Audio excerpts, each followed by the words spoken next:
Bismillahirrahmanirrahim. Alhamdulillahilladzi bini'matihi tatimmus shalihat. Na'udzu binuri wajhihil karim minas sayyi'at. La ilaha illa huwa dzul 'arsy rafi'ud darajat. Shalli wa sallim 'ala rasulil ma'sum min kulli syahawat. Wa 'ala alihi wa ashabihi wa sairil muslimin wal muslimat. Amma ba'du. Ikhwati wa akhwati rahimakumullah. Assalamualaikum warahmatullahi wabarakatuh. Ada seorang ulama yang hidup di tahun 600-an Hijriyah dari Andalusia. Beliau bernama Abu Ja'far bin Shabir al-Andalusi. Beliau bermadhab Zahiri dan lebih dikenal dengan kefakihannya, yakni lebih mumpuni di bidang fikih daripada di bidang nahwu. Ada sebuah kitab nahwu yang beliau tulis yang berjudul Asrarul Lughah wa Haqa'iqul Arabiyyah. Kitab tersebut belum sampai kepada kita dan masih diburu oleh para peminat bahasa Arab, khususnya dalam bidang nahwu. Meskipun demikian, nama beliau banyak disebut-sebut oleh para ulama, di antaranya Al-Imam As-Suyuti di kitabnya Ham'ul Hawami. Begitu juga Abu Hayyan menyebutkan di kitabnya At-Tadhyil wa Takmil. Juga Ibnu Hisham menyebutkan di kitabnya Syarhul Lumhah. Begitu juga Ibnu Aqil menyebutkan namanya di kitabnya Syarah Alfiyah. Mengapa para ulama nahwu menyebut-nyebut nama Abu Ja'far bin Shabir, padahal beliau bukan seorang yang menonjol di bidang nahwu, bahkan kitabnya pun di bidang nahwu entah di mana sekarang ini. Hal ini dikarenakan beliau membuat sebuah pernyataan yang menyelisihi kebanyakan pendapat ulama. Sebagaimana peribahasa Arab mengatakan khalif tu'raf, engkau akan dikenal. Di mana beliau pernah mengatakan asma'ul af'ali hiya naw'un khasun min anwa'il kalimah. Bahwasanya isim fi'il adalah jenis tersendiri ya dari jenis-jenis kalimah yang lain. Falaisat af'alan wa laisat asma'an. Bukanlah ia fi'il, bukan juga termasuk isim. Li'annaha la tatasarrifu tasarrufal af'al wa la tasarrufal asma'. Karena ia tidak berubah sebagaimana perubahan fi'il dan juga tidak seperti perubahan isim. Wa li'annaha la takbalu alamatal asma'i wa la alamatal af'al. Di samping itu, ia juga tidak menerima ciri-ciri isim dan juga ciri-ciri fi'il. Wasammaha khalifah. Maka Abu Ja'far pun menamainya, yakni menamai isim fi'il dengan khalifah. Mengapa beliau mengatakan demikian? Karena perselisihan yang begitu sengit ketika itu antara Basriyun dan Kufiyun dalam menentukan apakah isim fi'il ini termasuk isim atau termasuk fi'il. Maka beliau pun memberikan jalan tengah yang membuat viral hingga saat ini, yakni pernyataannya bahwa isim fi'il bukan termasuk isim, bukan juga termasuk fi'il. Jumhur ulama Basrah mengatakan bahwa isim fi'il termasuk isim. Dan penamaan isim fi'il berasal dari mereka yang sampai kepada kita. Hujahnya adalah isim fi'il dia tidak bisa ditasrif secara lugawi, tidak bisa juga diberi ta'ut ta'nis as-sakinah, tidak bersambung dengan dhamir rafa, tidak pula dia bisa didahului oleh harfat tanfis yaitu sin dan saufa, juga tidak bisa didahului oleh qad, ya, tidak bisa diakhiri dengan nun taukid dan ciri-ciri fi'il yang lainnya. Akan tetapi ia bisa dimasuki tanwin, misalnya ufin, sahin, ahin, mahin, maka ia termasuk isim menurut mereka. Berbeda dengan jumhur ulama Kufah, di mana mereka anti untuk menyebutkan bahwasanya isim fi'il ya termasuk kepada isim. Karena ia adalah fi'il yang hakiki. Sehingga mereka menamainya dengan al-af'alus syadzah, ya, bukan isim fi'il. Yakni maknanya fi'il yang keluar dari kaidah asalnya. Ya. Silakan antum cari kata fi'il syadz atau af'al syadzah, maka yang muncul adalah pembahasan tentang isim fi'il. Hujah mereka yang paling utama adalah di mana isim fi'il ini bermakna fi'il, ya, ia bermakna fi'il, sehingga mereka lebih mengutamakan maknanya yang hakiki, bukan sekedar tampilan luarnya saja. Dan ia bisa bermakna fi'il madhi, fi'il mudhari maupun amr. Di samping itu ia juga tidak bisa dimasuki al, tidak bisa dibuat mudhaf, tidak bisa dibuat mutsanna, tidak bisa dibuat jama' dan ciri-ciri isim lainnya. Adapun mengapa ia bisa dimasuki tanwin adalah untuk sekedar menggenapi lafadznya saja. Buktinya tanwin tersebut hanya bisa masuk pada lafadz yang terdiri dari 2 huruf saja atau 3 huruf yang semisal dengan 2 huruf, yakni dengan tasdid, ya, seperti uffin, sahin, ahin, kemudian mahin. Adapun yang lebih dari itu maka tidak bisa diberi tanwin, seperti syatana, hayhata, ya, ta'ala dan lain-lain. Bahkan nanti kita lihat penulis kitab ini, kitab Mulakhas, menyebutkan bahwa isim fi'il bisa merofakan fa'il dan bisa menasabkan maf'ul bih layaknya sebuah fi'il. Ya, meskipun nanti penulis tidak mengakui bahwa ia adalah fi'il yang hakiki. Di tengah-tengah kebingungan seperti ini, maka muncullah Abu Ja'far bin Shabir dengan statementnya yang cukup memberikan hiburan, ya, dan menghilangkan stres, yakni isim fi'il menurut beliau bukanlah isim, bukan pula fi'il, melainkan al-khalifah yang maknanya khalifatul ismi wal fi'li, yang menyelisihi isim dan fi'il. Ala kulli hal, ini sekedar untuk menambah wawasan saja. Dan untuk saat ini cukup bagi kita untuk bersandar pada apa yang disampaikan dalam kitab Mulakhas ini, di mana penulis memilih pendapat Basriyun, meskipun antum mungkin saja lebih memilih pendapat yang berbeda, maka itu hak antum. Kata penulis, asma'ul af'ali asma'un mabniyah tusta'malu bima'nal fi'li wala taqbalu alamatih. Isim fi'il adalah isim mabni yang digunakan untuk makna fi'il, meskipun tidak menerima ciri-ciri fi'il. Sehingga kalau saya memberikan ilustrasi atau gambaran, jika kita punya sebuah fi'il, ya, misalnya uskut, ya, artinya diamlah, dia fi'il amr. Kemudian kita ingin memberikan nama untuk fi'il tersebut dengan nama soh, ya, memberikan nama untuk fi'il tersebut. Ya, layaknya kita memberikan nama kepada anak kita dengan nama Zaid, ya. Maka soh adalah nama untuk uskut, maka ia isim, bukan apa? Bukan fi'il.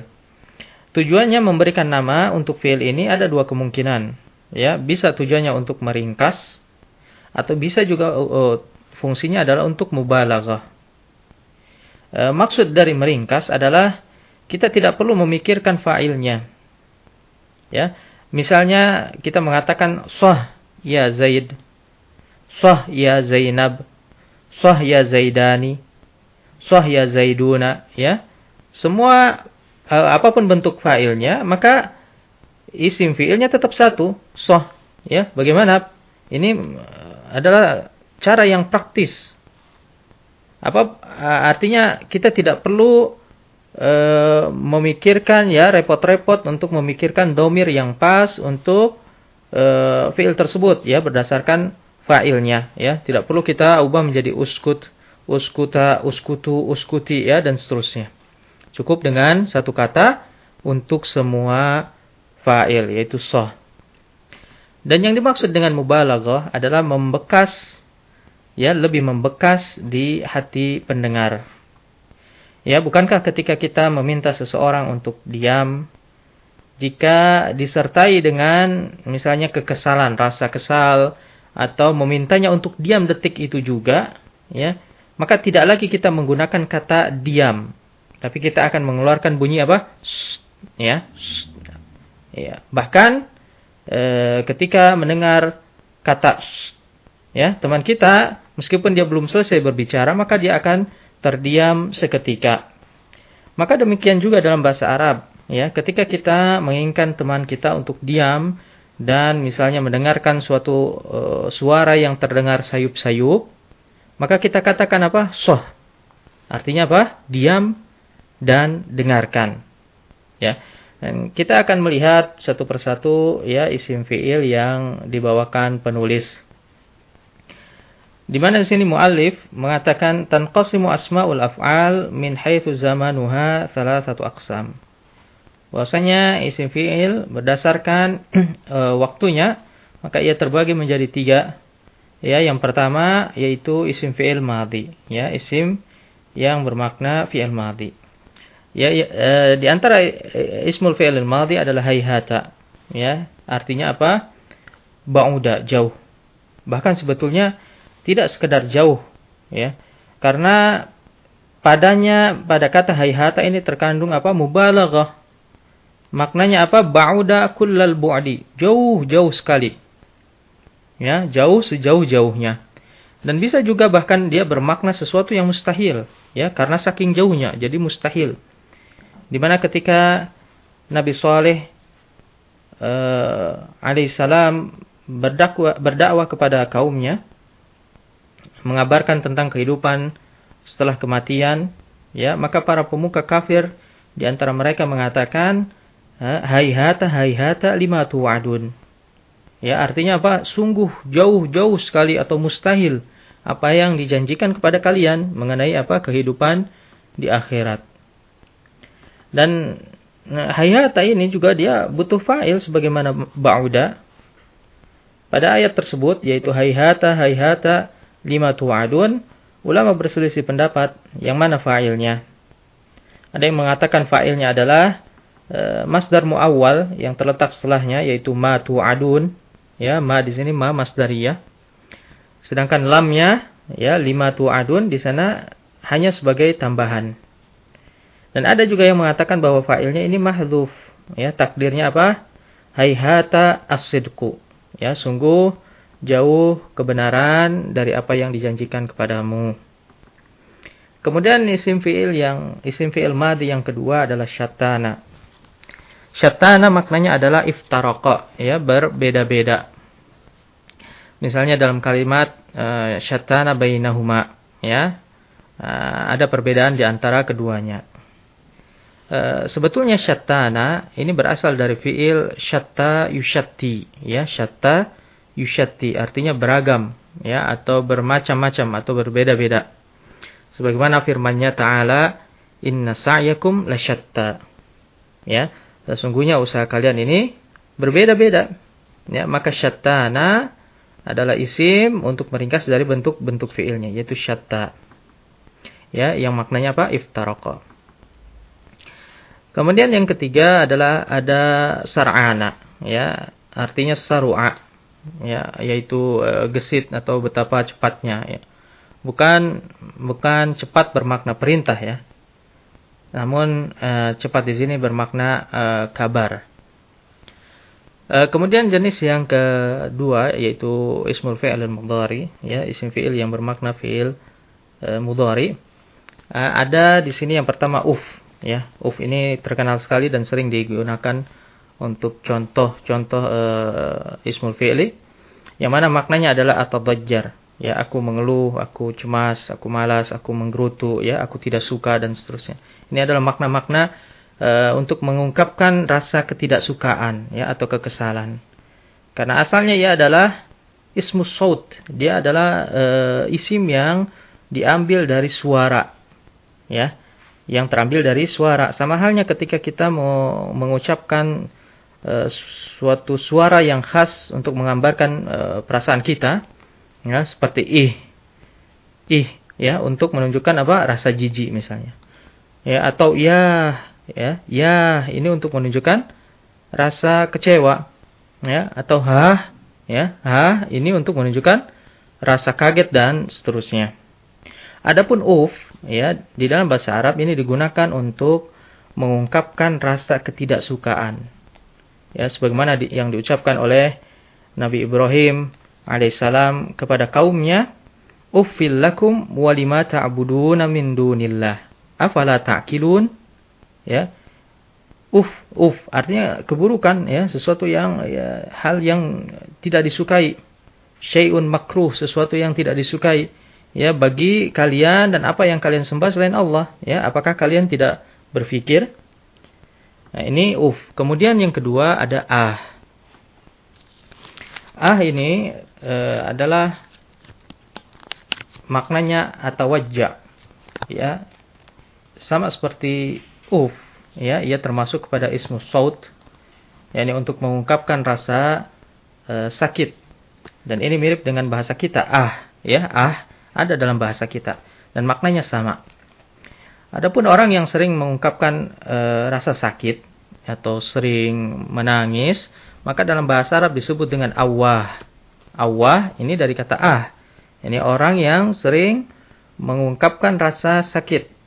Dan Nabi Ibrahim alaihissalam, Allah sifati beliau dengan sifat itu. Ya, sebagaimana firman-Nya, Inna Ibrahima la'awwahun halim. Sungguhnya Ibrahim adalah seorang yang awwah, yang sering mengungkapkan kepedihan hatinya. Artinya seorang hamba yang senantiasa bersimpuh di hadapan Rabb-Nya, bermunajat kepadanya. Dan juga dia seorang yang halim, ya, yang lembut hatinya. Kemudian yang ketiga ada atau ai, ya, atau ai, ya, maknanya adalah ata'ajjab atau bisa juga atanaddam, ya, atanaddam. Artinya mengungkapkan rasa takjub atau penyesalan. Sebagaimana orang-orang yang disebutkan dalam Al-Qur'an, orang-orang yang mengidolakan Qarun, ya, dan mendambakan harta kekayaannya, kelak di akhirat mereka akan berkata, "Wai ka'annahu la yuflihul kafirun." Ya, Wai ka'annahu la yuflihul kafirun. Duhai, benarlah adanya bahwasanya orang-orang yang kufur itu tidak akan beruntung. Al-Khalil dan Sibawayh mengatakan bahwa pada ayat tersebut mengungkapkan rasa apa? Rasa penyesalan. Kemudian yang keempat ada qat, ya. Qat ini bermakna apa? Yakfi, artinya cukup, ya, sehingga jika dikatakan qatka, ya, ada istilah qatka, artinya apa? Hasbuk atau kafaka, cukup bagimu. Dan qat ini dia berasal dari fiil qatta yaquttu, ya, artinya memotong. Seperti dalam kalimat qattal qalam, qattal qalama, artinya memotong pensil, yakni merautnya. Ya, kemudian qatta ini dihilangkan satu huruf ta-nya menjadi qatta, ya, artinya cukup, ya, hasbuk. Ya, ini saja dulu yang bisa kita bahas. Insyaallah kita lanjutkan lagi pada audio selanjutnya. Wassallallahu ala nabiyyina Muhammad wa ala alihi wa ashabihi wasallam.